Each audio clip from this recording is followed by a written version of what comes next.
Um, Basically, I'm going to make a video today addressing some comments and some questions and just take an overall kind of view at the Arctic Cove um, battery that comes with several of the Arctic Cove fans. This is the same battery that is Ryobi compatible, which means right out of the gate, the first thing I kind of want to address is no, this is not a knockoff. This is not a third-party battery. TTI owned Arctic Cove and owned Ryobi, or Ryobi, I know. Basically, they decided to leverage the system they already had with the 18-volt system. The compatibility was listed right on the box. Basically, anything that works for Ryobi is going to work for this Arctic Cove battery. Yes, the Ryobi chargers can charge this, and yes, the Arctic Cove charger can charge Ryobi batteries. Not that you would want to. It's one of the topper ones. It takes forever. It's just not worth it.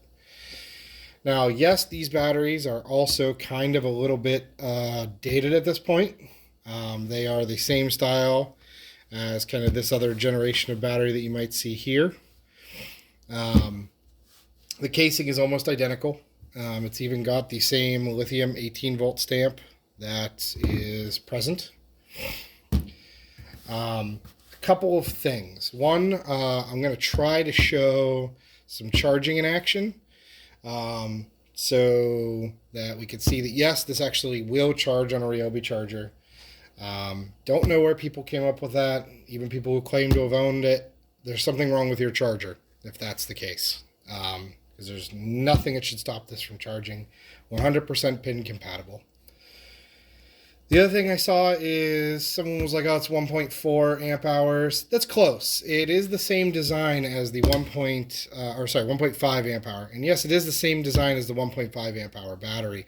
However, it is actually a 1.3 like comes in some of the Ryobi hand vacs. How do I know this? Well, it doesn't outright say on the Arctic Cove unit. However, there is one very big clue that tells you everything you need to know. 24 watt hours, 18 volts. Okay. A, you could do the math and just kind of see that that's the case. Or B, you can look at the P102, which that battery is basically the same thing, just with a nice fancy blue and white case. 1.3 amp hours is 24 watt hours at 18 volts. So yes, it is 1.3. The P189 that a lot of people are probably thinking of and does share the same exact case and a lot of other similarities, you can see is 1.5 amp hours. It's 27 watt hours at 18 volts. So yeah, 1.3. So clear that up real quick. That does mean that, yes, this thing has much less use than most people really kind of want. It is more of a novelty thing at this point. It's just kind of like a fun collector's item. The battery itself is nothing special. They're aging out at this point. They're just overall they're just to have a cool case is basically. If you want this, you just want it because it's cool. You can achieve the same thing with spray paint and screen printing. It's not the end of the world. That being said, I think it's freaking hilarious to have a bright blue Ryobi battery. Another thing I got a couple PMs asking if I can post photos of it in a couple different tools. Well, I'm going to do one better. I'm going to do it here in this video.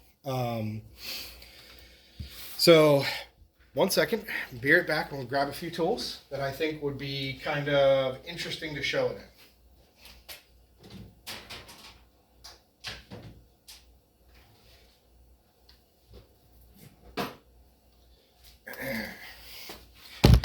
So, I think the first thing that everyone wants to see it in is obviously in a newer tool. Crazy color combination makes it super bright, looks pretty festive. Obviously, not an HP battery, not going to run HP tools very well, but yes, it is compatible. That's pretty cool and all, but what really got me is I wanted to personally see it on the old blue tools. Now that is an interesting spectrum. I can't say that it necessarily looks good, but it is quite interesting. And it does make me kind of want to take one of these other 1.3, 1.5, or there was a 2 amp hour variant that used the same case. It does make me want to take one of these and kind of dye it or spray paint it to maybe match the older colors, maybe yellow and a dark blue. So where this is white, make it yellow, make this a dark blue. But anyway, that's a different project for a different day.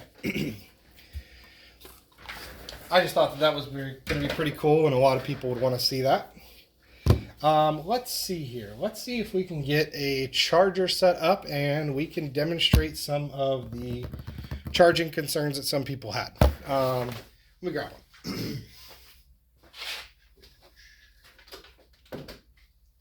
All right. Got a regular charger here.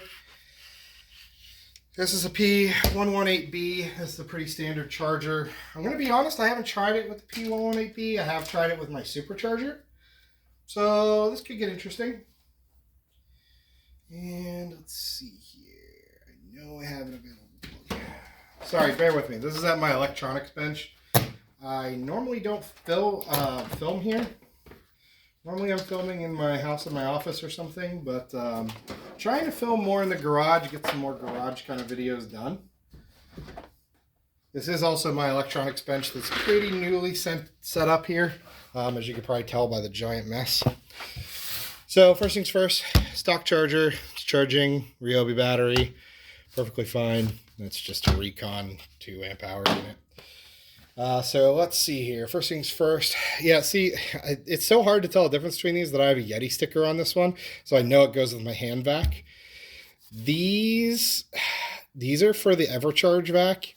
There are, as far as I can tell, unsubstantiated rumors that you will kill your battery if you charge a larger or bigger battery in the hand vac. I have yet to see that be the case. That being said, I keep this on there because it's pretty weak for anything else. So it just kind of can't hurt. If that's true, let me know. I'd love to hear some details on it and would love to really dig into that. Because there was a lot of stuff that I believed about Ryobi batteries before I really started tearing them apart, getting into them myself. And I have a lot of the Redditors to thank for that. So you guys are awesome. Or you suck, depending on who you are. Fight me. I'm kidding. I love you guys. So first of all, yes, it will charge, obviously, the same kind eventually. So one thing I love about the supercharger is it seems to recognize the batteries faster. Yep, there we go. It's charged. So, as I assured, Arctic Cove battery.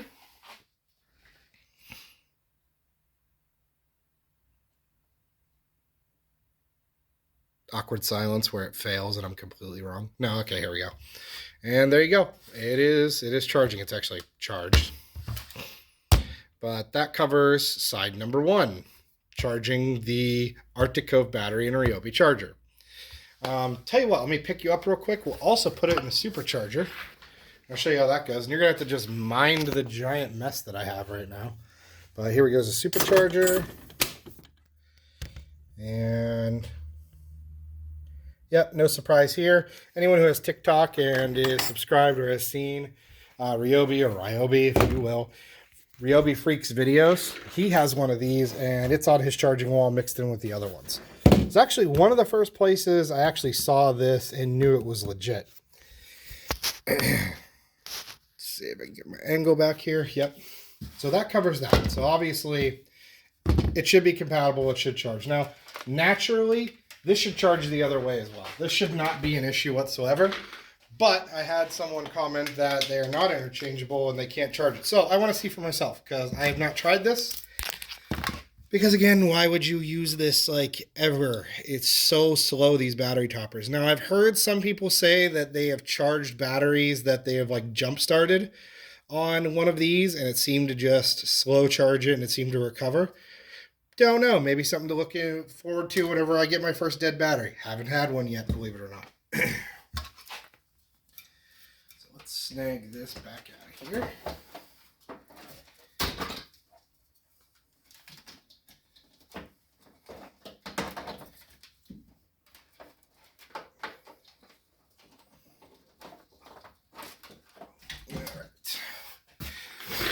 You're now plugged in. Okay, first things first, obviously we want to make sure this thing works. because I bought this sight unseen. Yep, and it's charged, which we already knew. Okay, now the fun part. Is it going to charge the Ryobi one? Yep, recognized and charging. All right, sweet. That's one. Let's try another one.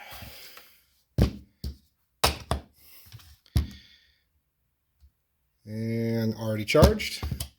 Tell you what, just for funsies, let me grab an HP battery.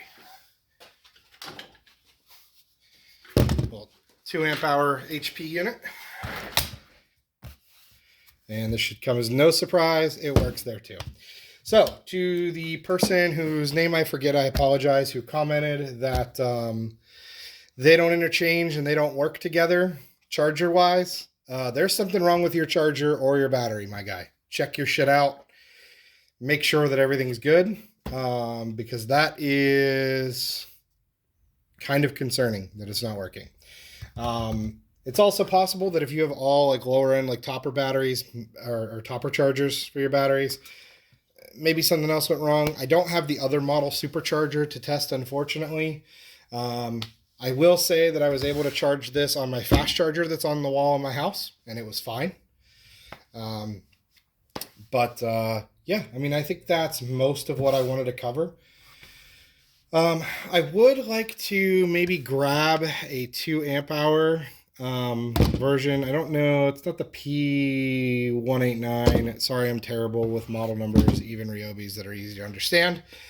I would be interested in potentially one day when this dies, swapping out the internals for a 2 amp hour battery, or maybe I'll get frisky and try to throw an HP unit in here. You know, I mean, some of the HP tools use the extra contacts on the back, and if you don't know what I'm talking about, the back of the various types of Ryobi batteries, you can see that there is no contacts, but on HP, there's 2 extra contacts here. Now, some tools that are HP tools use these to help communicate with the tool, to adjust power, watch temperatures, that kind of stuff. All the normal stuff that they would normally do, just a little bit better. Which leads me to something that wasn't in the post about the Arctic Cove battery that I made. And again, I didn't do the fan yet because I was waiting to do this bigger video. But something someone said is regards to my dual 18 to 40 volt adapter. Someone was saying that it's hard to do. These have a BMS that causes a problem. No, that's absolute nonsense. These do have a BMS built into every single battery. That's what makes them compatible with these guys, including the old batteries and old tools. Intercompatibility both ways.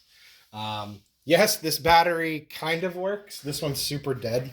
I almost like never charge it, but oh, no, it's not charged right now. Making me a liar. But anyway, it does work. It's just absolute garbage, and it's nearly on its last legs. Something I think would be funny, again, doing another like case swap. I think putting like a 6 amp hour battery in this. It's just about the same size as my 6 amp hour battery. So I think it'd be interesting to swap guts, and I don't know. I just think that would be interesting to have kind of like a vintage look one. This one's not super vintage, but pretty good actually. Is there a date on this one? Oh, it's a P100, first of all, in case you're wondering. I don't remember how to tell what the date code is on these old ones. But anyway, I think doing case swaps would be pretty cool, be pretty funny. I want to try one with this whenever it dies. I definitely want to do one of these. I might pick up some old dead ones and really experiment with them. But anyway, someone said that the BMS inside the Ryobi batteries makes it so that it would be very difficult to use multiples and make them into a 40 volt adapter. Well, that's absolutely nonsense. The BMS actually helps because you're not reliant on the tool to try to communicate with the 2 batteries. The tool is dumb. It has no idea what's going on. The BMS in the batteries is good because it will stop them from fully draining. Although draining them down even to the point where the battery stopping them is not good for them. You never want to drain your lithium all the way down. I'm sure a lot of you guys know this. But anyway, it'll prevent that. It'll also prevent overheating. They do get super warm doing that, especially on a nice hot summer day whenever I'm pushing it with my mower. But I usually only use a couple of these teamed up. I always use the same capacity.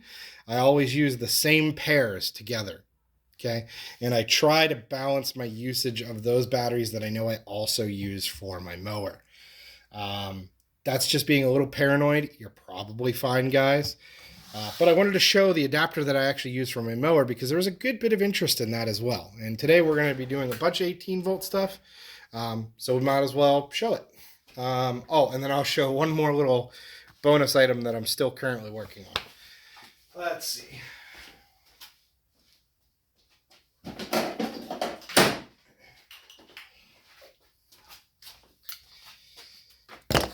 This, ladies and gentlemen, is the adapter that I have built to do two 18-volt batteries to a 40-volt.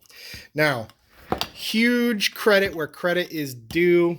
The person that pioneered all of this stuff, as far as I can tell, as far as the files that I used, the instructions that I used, and kind of the way I went about this is all Serendipity Sue on YouTube. Great content creator, does a ton of Ryobi hacking stuff. Everything from creating your own kind of like power stations to exactly what I did here is basically his plans with a few changes. And a few things I found about his STL files that you'll see I had to hack together. Now, I am going to be making a better version of this with a little bit better parts, and I'll kind of show you some of that in a little bit, as well as my thoughts on a few other things with this. But this is it. It's literally just series. It's literally positive to negative, positive, negative, done. It's literally just that simple. There's no electronics. There's no nothing. And it definitely works. And I will do a video on this if you still don't believe me. But it's literally just, this plugs into 40-volt slot on your mower or whatever. Don't mind that. I'd use two different filaments. And it's literally just these spade terminals, bed specifically, and in there. Now, I melted mine in a little bit with an old soldering iron. Just to keep them a little bit more secure. Because what I noticed is even with the hot glue, or I even had like resin potting in the first one that I did, it still didn't quite work. The other thing I did is he had very large wings on his print that came out. And this was because he originally modeled it for an inverter. I had to chop those off for my mower because the clearance was much lower. And also, one of the first things I did was actually create an extension cord using this. Now, this is 10 gauge wire. I recommend that as the minimum if you're going to be fucking around with the 40-volt stuff. Because, listen, you're probably fine with 12 gauge wiring, but probably sucks whenever you're melting your mower down in the middle of your lawn. So do what you can. Also, use this nice like silicone insulated wiring. It's great. Don't use this specific brand that I got. This is aluminum wiring. It's fine, guys. I've checked resistance. I've used it a bunch of times. It doesn't get hot. It doesn't get warm. I'm not melting it. It's all great.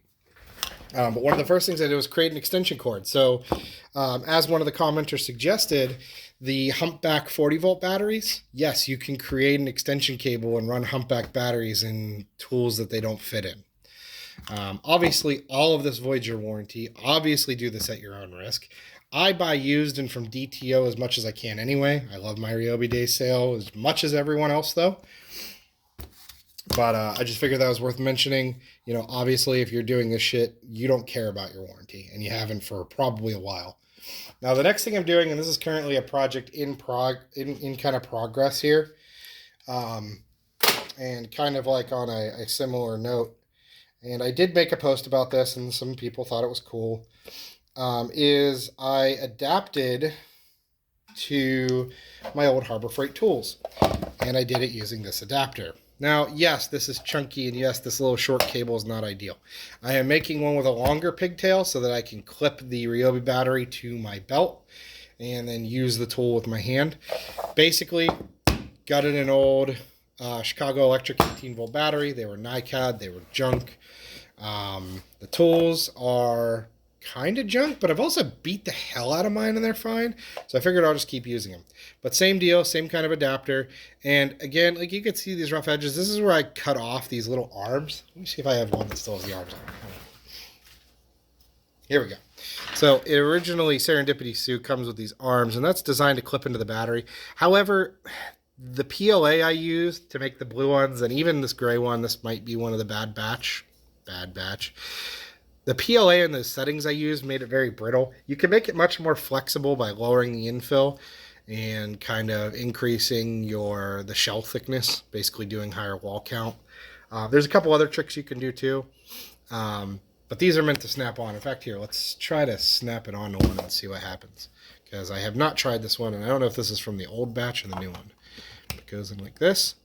And probably best to push in the buttons to get it on there, but it does lock in place, and it does stop the battery from going anywhere. It does give it positive retention. So there's something to keep in mind. Mine are just like this. They don't fall off. There's enough pressure on there that, like, hell, I could probably, I don't know, I haven't tried this. Go full. Yeah, you could lift a battery by it. So, like, obviously, if you yank on it, it's going to come off. But you can lift a battery by it. When they're sitting in a cradle or they're, whatever, it's not going to come off. That's fine. Point in case. Refer back to our little topper battery here. This has no retention. Same kind of thing. It's just like a topper. Also, yes, you can buy these toppers. You could rip them apart, and you could solder 10 gauge or 12 gauge in the case of like this kind of adapter. Although this is 10 gauge because that's all I had on hand. Yes, you could rip them apart and you could solder directly to these. You could use them to make your own Power Wheels adapter. You can make them to adapt them to other battery systems. There's a lot of empty space here. This is completely empty. The other one I saw that was pretty good was like, oh, that's so useless. You did battery to battery. What good is that? Well, the answer is because then I can use this adapter in any of my tools.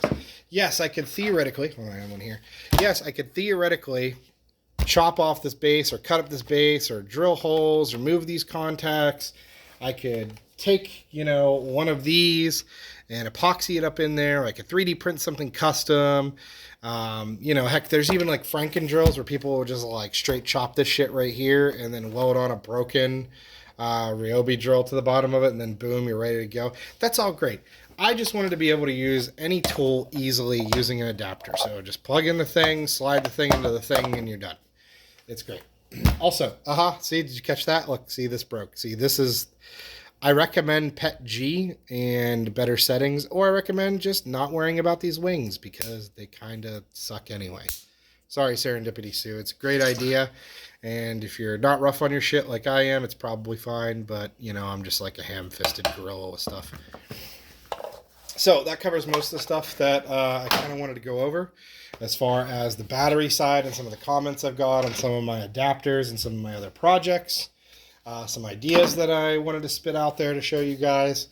And now, for those of you who only give a shit about the Arctic Cove stuff, I apologize. I like to go on rants. This is my first video on the topic. I also don't know if I'm posting this on my moto vlogging channel or my old personal channel. But if it's on my old personal channel, I apologize. It's full of a whole bunch of old crap that I'm not going to remove for sentimental reasons. But anyway, if you're just here for the Arctic Cove stuff, this is the main event for you. I have here the actual Arctic Cove fan. And that is not in frame. Hold, please. Here we go. So, this is the unit. Right here's the mister. Slides into a bucket. Obviously, ice water, Sprite, if you want to create your own Sprite cool zone again. Don't do that. That's a bad idea. This is it. It is just like the older Ryobi unit. 2 pump settings, high and low, fan, high and low. Your Mr. nozzles are here. They are adjustable. And what I learned on Arctic Cove site is you can't actually replace them. Now, I don't know if the part number is still in existence. And I need to look at my notes, which I don't have here in the garage because, again, I don't normally film in here. But regardless, you could replace those. Yeah, it's just like the Ryobi unit. It's the exact same thing. It snaps on top of a bucket. You have the spot here to put in your battery. Oh, sorry. I have the door removed. There is a door here, and there is a little weather seal. Obviously, this is going to be misting water around. You don't want water getting in here. Obviously, battery just goes right in here. I'm going to sit you down for a second. I'm going to try to reattach this thing. Sorry, I had this off because I was experimenting with a battery that does not fit underneath here, which I was able to fit a 6 amp hour battery in here. I do not have a 9 amp hour battery, believe it or not, because I kind of got into Ryobi during a period where they were kind of difficult to get. And I just haven't had the chance to pick them up. Hoping it soon. But yes, there is room. You can see like plenty of, well, you can't see it because I'm an idiot. Plenty of extra room. You can see that the battery only comes to here, and you still have all this space. I know for a fact my 6 amp hour battery fits. I do not know that a 9 will fit. It kind of doesn't look like it will. And I did measure the specs of, there is a 12 amp hour knockoff battery. I don't have it because I don't use knockoffs because they're stupid. They cause tools to stop working. They burn up. Do you really want to trust it? Whatever. I'm sure there's good brands out there. None of them that I care about. We'll go over kind of the model number and kind of stuff here. This is what's on the sticker. I'll let you guys pause, read whatever you need to pause. You can have my serial number if you want. These aren't active anymore in their warranty. Obviously, they don't exist anymore. Well, Arctic Cove does. I'm not saying that they don't exist. They definitely exist. They still make really awesome and really cool, no pun intended, products. But yeah, it's just like the Ryobi unit. It's literally the same moldings. It's the same plastic feel, everything. It's just blue and gray, and the base is even still black. So if you wanted to swap out parts, you could. If you found one of these that's dead and you just liked the look, you could do that. I've always loved shell swapping and color swapping stuff. I like it on cars. I've swapped front ends on my trucks and stuff. I've always loved like the Escalade swaps on Silverados, that kind of stuff. S10, Oldsmobile Bravada, Zuzu Hombre, that kind of stuff. So I've always thought that was fun. I want to do the same concept with some of the Arctic Cove stuff if I can get my hands on more of it. I don't really plan on doing that kind of like, right this second. I'm not going to go out and buy a bunch of it because, one, it's expensive for no reason. Really, this is the same as the Ryobi unit. You could still get them. There's even a newer model that's a little bit slimmer, has the same, power output from the fan, if not better. Don't know about the pumps. Arctic Cove has been really good. They got a pretty good reputation behind their pumps and stuff. So I wouldn't expect any issues out of it. But yeah, I mean, guys, is it worth paying extra for this? Absolutely not. If you find one at a thrift store or something, great, pick it up. But for what they are, they're a cool collector's item. But like, I had one person like message me like, "Oh, you got the Holy Grail." Not really, man. I mean, it's literally a 1.3 amp hour battery with a bright blue case. Again, you can make it yourself. You can simulate it yourself. And then obviously this unit. Now, I'm not being unappreciative. I did pick it up for a good price kind of deal, but get the Ryobi one. You'll have a better chance at a warranty. It's still compatible. If you find one of these, great. It's pretty, unique and cool. Again, no pun intended. Sorry, guys. But yeah, I just figured I'd go over that with you guys. So if you have any questions, anything you want to see, any requests, I can try it. If you guys want to send me stuff, PM me. We'll figure out something. Maybe I'll try to build some battery adapters from other brands. Really, I only have Chicago Electric stuff laying around because it was the old system I used to use. Since I got on Ryobi, I basically don't have anything else other than some Black & Decker stuff, but that's all 12 volt. Maybe we'll look into running that stuff at 18 volts. Gonna burn some stuff up. That should be fun. You guys have a good day. Stay safe out there. Keep collecting. And yeah, I'll see you guys at DTO or Home Depot.